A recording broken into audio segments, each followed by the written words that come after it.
answer the word. I'm not an emotional impression. Is that your impression? No. Mike Wallace, Ayn Rand, 225-1. Well, I've practiced it all my life.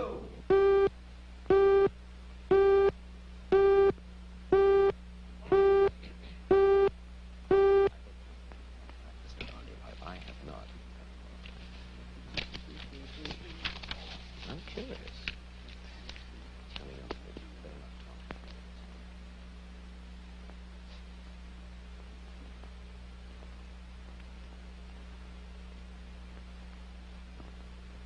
This is Mike Wallace with another television portrait from our gallery of colorful people. Throughout the United States, small pockets of intellectuals have become involved in a new and unusual philosophy which would seem to strike at the very roots of our society. The fountainhead of this philosophy is a novelist, Ayn Rand, whose two major works, The Fountainhead and Atlas Shrugged, have been bestsellers. We'll try to find out more about her revolutionary creed and about Miss Rand herself in just a moment. And now to our story. Down through history, various political and philosophical movements have sprung up, but most of them have died. Some, however, like democracy or communism, take hold and affect the entire world. Here in the United States, perhaps the most challenging and unusual new philosophy has been forged by a novelist, Ayn Rand. Miss Rand's point of view is still comparatively unknown in America, but if it ever did take hold, it would revolutionize our lives. And Ayn, to begin with, I wonder if I can ask you to capsulize, I know this is difficult, can I ask you to capsulize your philosophy? What is Randism? First of all, I do not call it Randism, and I don't like that name. I call it objectivism. All right. Meaning a philosophy based on objective reality. Now let me explain it as briefly as I can. First, my philosophy is based on the concept that reality exists as an objective absolute, that man's mind, reason, is his means of perceiving it, and that man needs a rational morality. I am primarily the creator of a new code of morality which has so far been believed impossible, namely a morality not based on faith. On faith? Not on faith, not on arbitrary whim, not on emotion, not on arbitrary edict, mystical or social, but on reason, a morality which can be proved by means of logic, which can be demonstrated to be true and necessary. All right, all right. Now, may I define what my morality is? All right. Because this is merely an introduction. My morality is based on man's life as a standard of value.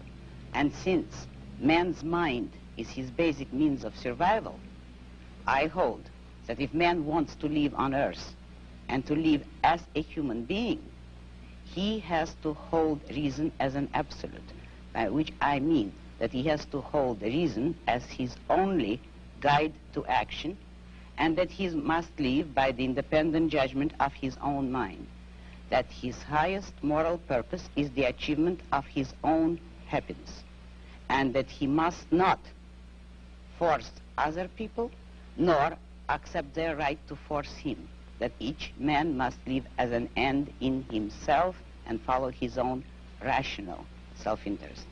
May I interrupt now? You may. Because you put this philosophy to work in your novel Atlas Shrugged. That's right. You demonstrate it in human terms in your novel Atlas Shrugged. And let me start by quoting from a review of this novel Atlas Shrugged that appeared in Newsweek. It said that you are out to destroy almost every edifice in the contemporary American way of life, our Judeo-Christian religion, our modified government-regulated capitalism, our rule by the majority will. Other reviews have said that you scorn churches and the concept of God. Are these accurate criticisms?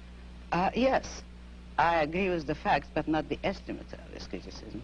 Namely, if I am challenging the base of all these institutions, I'm challenging the moral code of altruism, the precept that man's moral duty is to live for others, that man must sacrifice himself to others, which is the present-day morality. What do you mean by sacrifice himself for others? This, now we're getting to the point. One moment. Since I'm challenging the base, I necessarily would challenge the institutions you named, which are a result of that morality. All right. And now what is self-sacrifice? Yes, what is self-sacrifice? You say that you do not like the altruism by which we live. You like a certain kind of Ayn Randist selfishness. I would say that I don't like is too weak a word. I consider it evil. And self-sacrifice is the precept that man needs to serve others in order to justify his existence, that his moral duty is to serve others. That is what most people believe today. Well, yes, we're taught to feel concerned for our fellow man, to feel responsible for his welfare, to feel that we are, as religious people might put it, children under God and responsible one for the other. Now, why do you rebel? What's wrong with this philosophy? But that is what, in fact, makes man a sacrificial animal. That man must work for others, concern himself with others, or be responsible for them. That is the role of a sacrificial object. I say that man is entitled to his own happiness and that he must achieve it himself, but that he cannot demand that others give up their lives to make him happy. And nor should he wish to sacrifice himself for the happiness of others. I hold that man should have self-esteem. And cannot man have self-esteem if he loves his fellow man? What's wrong with loving your fellow man? Christ, every important moral leader in man's history, has taught us that we should love one another. Why, then, is this kind of love, in your mind, immoral? It is immoral if it is a love placed above oneself. It is more than immoral, it's impossible. Because when you are asked to love everybody indiscriminately, that is, to love people without any standard, to love them regardless of the fact of whether they have any value or virtue, you are asked to love nobody. But in a sense, in your book, you talk about love as if it were a business deal of some kind. Isn't the essence of love that it is above self-interest? Well, let me make it concrete for you. What would it mean to have love above self-interest? It would mean, for instance, that a husband would tell his wife, if he were moral, according to the conventional morality, that I am marrying you just for your own sake. I have no personal interest in it, but I am so unselfish that I am marrying you only for your own good. Well, should husbands and wives would tally up? Would any woman like that? Should husbands and wives tally up at the end of the day and say, well, now, wait a minute. I love her if she's done enough for me today, or she loves me if I have properly performed my functions? No, you misunderstood me. That is not how love should be treated. I agree with you that it should be treated like a business deal, but every business has to have its own terms and its own kind of currency. And in love, the currency is virtue. You love people not for what you do for them or what they do for you. You love them for the values, the virtues, which they have achieved in their own character. You don't love causelessly. You don't love everybody indiscriminately. You love only those who deserve it.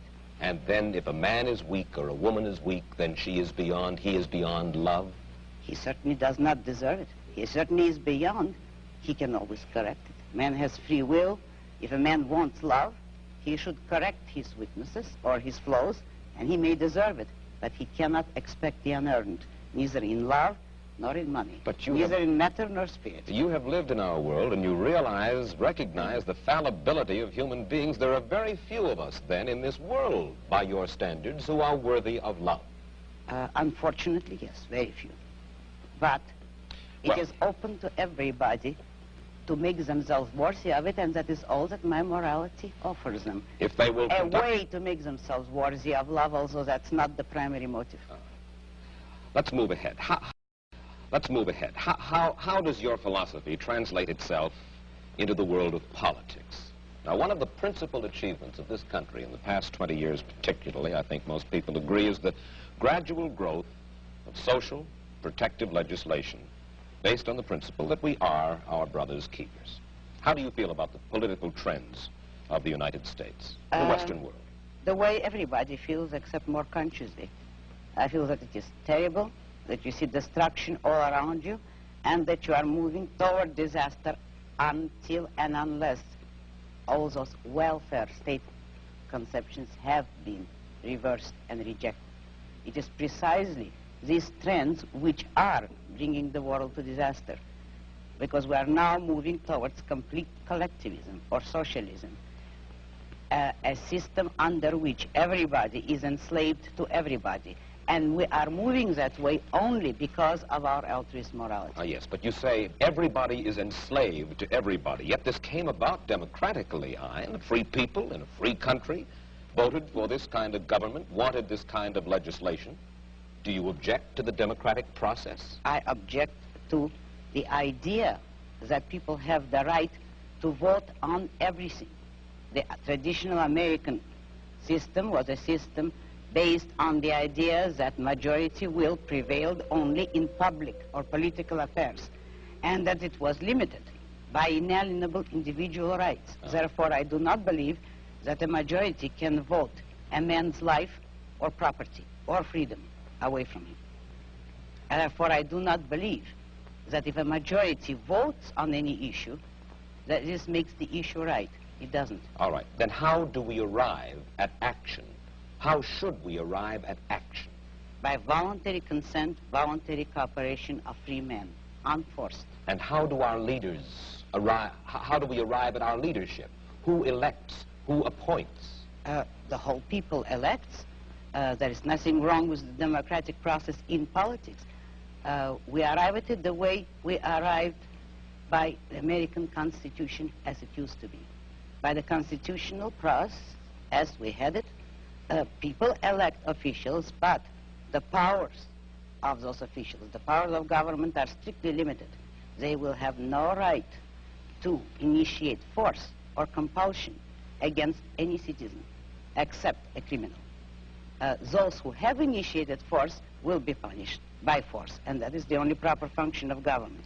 What we would not permit is the government to initiate force against people who have hurt no one, who have not forced anyone. We would not give the government or the majority or any minority the right to take the life or the property of others. That was the original American system. When you say take the property of others, I imagine that you're talking now about taxes. Yes, I am. And you believe that there should be no right by the government to tax.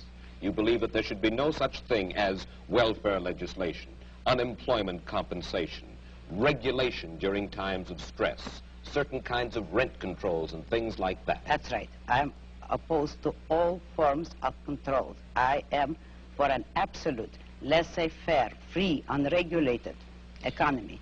Let me put it briefly. I'm for the separation of state and economics, just as we had separation of state and church, which led to peaceful coexistence among different religions after a period of religious wars. So the same applies to economics. If you separate the government from economics, if you do not regulate production and trade, you will have peaceful cooperation and harmony and justice among men. You are certainly enough of a political scientist to know that certain movements spring up in reaction to other movements. The labor movement, for instance, certain social welfare legislation. This did not spring full-blown from somebody's head, out of a vacuum. This was a reaction to certain abuses that were going on. Isn't that true, Not always. It actually sprang up from the same source as the abuses. If by abuses you mean the legislation, which originally had been established to help industrialists, which was already a breach of complete free enterprise. If then, in reaction, labor leaders get together to initiate legislation to help labor, that is only acting on the same principle, namely, all parties agreeing that it is proper for the state to legislate in favor of one economic group or another. But what I'm saying is that nobody should have the right, neither employers nor employees, to use state compulsion and force. But when you advocate completely unregulated economic life in which every man works for his own profit, you are asking, in a sense, for a devil-take-the-hindmost, dog-eat-dog society, and one of the main reasons for the growth of government controls. was to fight the robber barons, to fight laissez-faire, in which the very people whom you admire the most, the hard-headed industrialists, the successful men, perverted the use of their power. Is that not true? No, it isn't. Oh. This country was made not by robber barons, but by independent men, by industrialists who succeeded on sheer ability.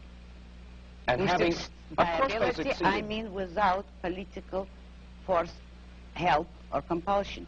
But at the same time, there were men, industrialists, who did use government power as a club to help them against competitors. They were the original collectivists.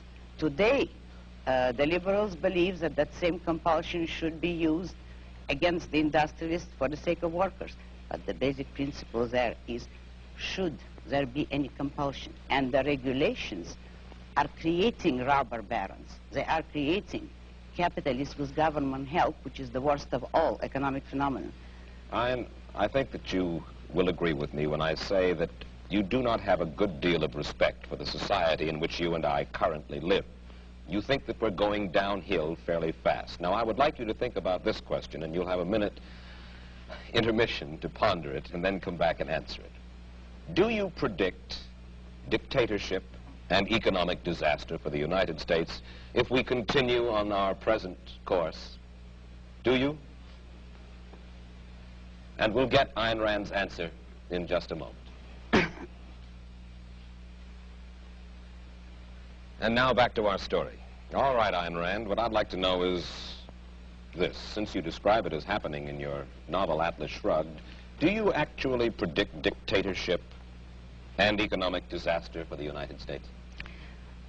If the present collectivist trend continues, if the present anti-reason philosophy continues, yes, that is the way the country is going. But I do not believe in historical determinism, and I do not believe that people have to go that way. Men have the free will to choose and to think. If they change their thinking, we do not have to go into dictatorship. Yes, but how can you expect to reverse this trend when, as we've said, the country is run by majority rule through ballot, and that majority seems to prefer to vote for this modified welfare state? Oh, I don't believe that. You know as well as I do that the majority today has no choice.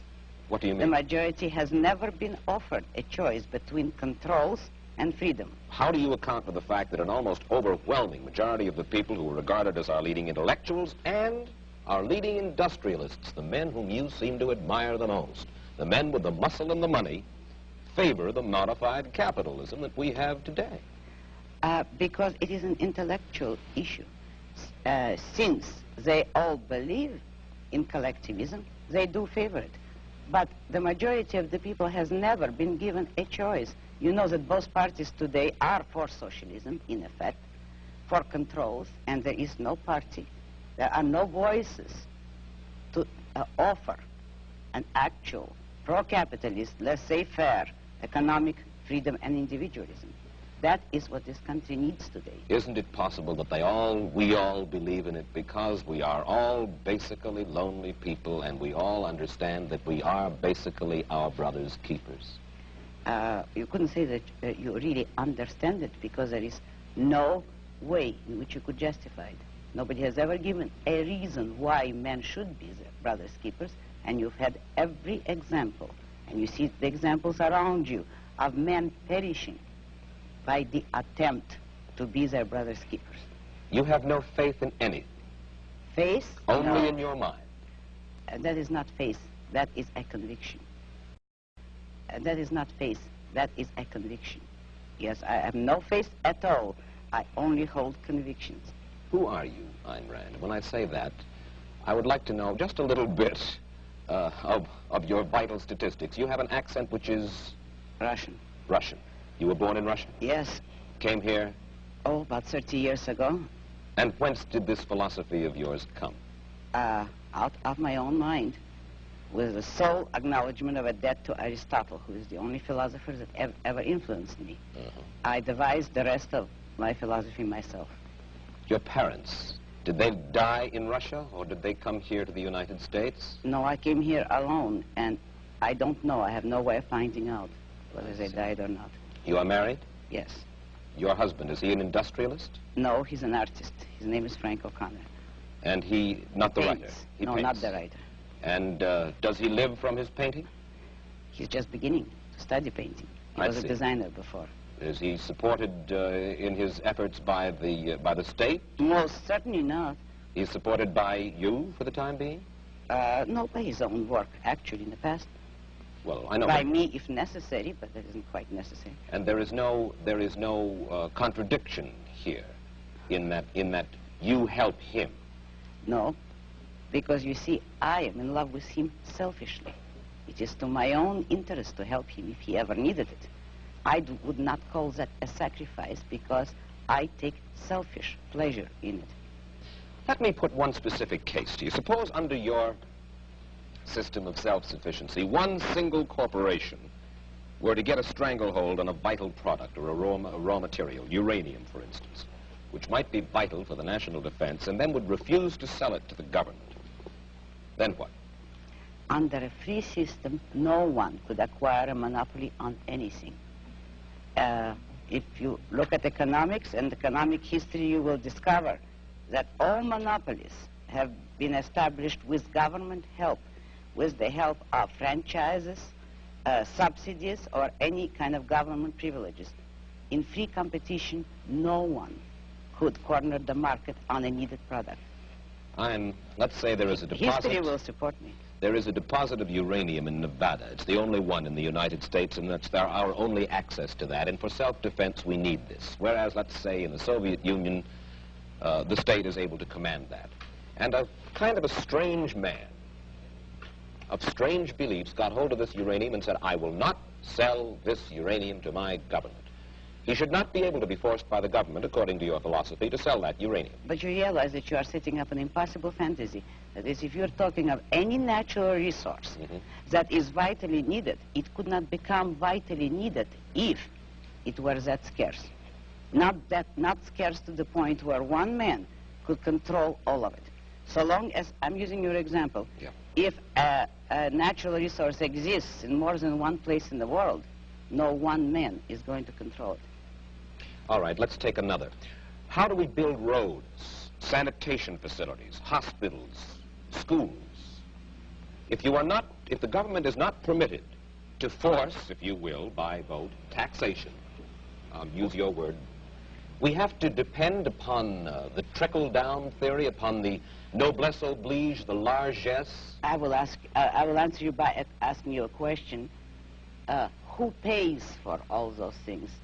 All of us pay for these things. When you admit that you want to take money by force from someone and ask me how are we going to build hospitals or roads, you admit that someone is producing the money, the wealth, that will make those roads possible.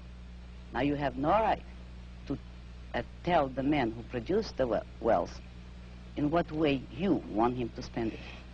If you need his money, you can obtain it only by his voluntary consent. And you believe in the eventual goodwill of all human beings, or at least that top echelon of human beings, whom you believe will give willingly.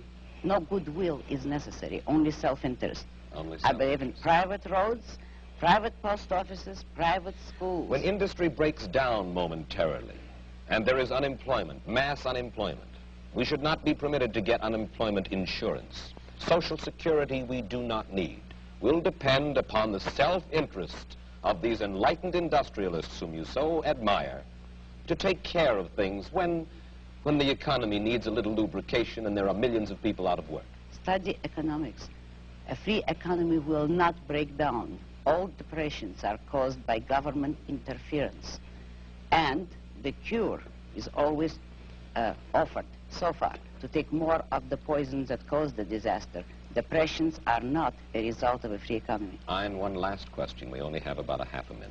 How many Randists, you don't like the word, I beg your pardon. Objectivists. How many objectivists would you say there are in the United States? It's hard to estimate, but I can tell you some figures. My best intellectual heir, Nathaniel Branden, a young psychologist, is giving a series of lectures on my philosophy in New York. He has received 600 letters of inquiry within the month of January. He's giving these lectures, and the attendance is growing in geometrical proportion. Ein, I'm sure that you have stimulated a good many people, more people than already have, to read your book, Atlas Shrugged, and The Fountainhead. And I'm equally sure they will be stimulated for the reading, indeed, if they do not agree. Thank you. Thank you very much. I'll be back in a moment with my personal footnote to the story of Ayn Rand. As we said at the outset, if Ayn Rand's ideas were ever to take hold, they would revolutionize the world. And to those who would reject her philosophy, Miss Rand hurls this challenge. She has said, for the past 2,000 years, the world has been dominated by other philosophies. Look around you. Consider the results.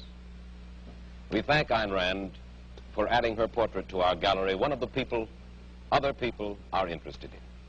Mike Wallace, goodbye.